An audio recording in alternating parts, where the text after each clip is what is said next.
छत्रपती शिवाजी महाराज आणि छत्रपती संभाजी महाराज यांच्याविषयी आक्षेपार्ह बोलून इतिहास अभ्यासक इंद्रजीत सावंत यांना अश्लील शिवीगाळ करणाऱ्या तथाकथित पत्रकार प्रशांत कोरटकर याने अटक होण्याच्या भीतीपोटी मध्य प्रदेशात पलायन काढण्याची चर्चा सुरू आहे। त्यामुळे नागपूर पोलिसांचे पथक गुरुवारी सकाळीच मध्य प्रदेशकडे रवाना झाले आहे।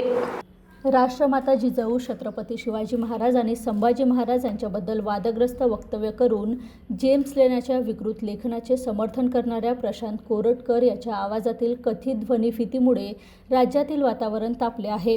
कोरटकर याच्यावर कोल्हापूर पोलिसांनी गुन्हे दाखल केले आहे।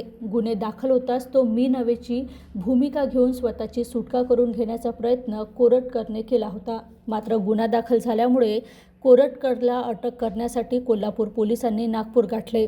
त्यामुळे अटकेची टांगती तलवार असल्यामुळे कोरटकरने 2 दिवसापूर्वीच कारने मध्य प्रदेशात पळून गेला। कोरटकर हा इंदोर आणि बालाघाट शहरातील एका मित्राच्या घरी लपून बसल्याची चर्चा सुरू आहे। त्यामुळे बेलतरोडी पोलिसांचे एक पथक मध्य प्रदेशात सकाळीच रवाना झाले। इंदोर आणि बालाघाट या शहरात नागपूर पोलीस छापेमारी करणार आहे। दुसरीकडे नागपूर पोलिसांनी गेल्या 3 दिवसापासून कोरटकरच्या घराला सुरक्षा पुरवली आहे। त्यामुळे कोरटकर पोलिसांच्या हाताखाली तुरी देऊन मध्य प्रदेशात पळाल्याची चर्चा होत आहे।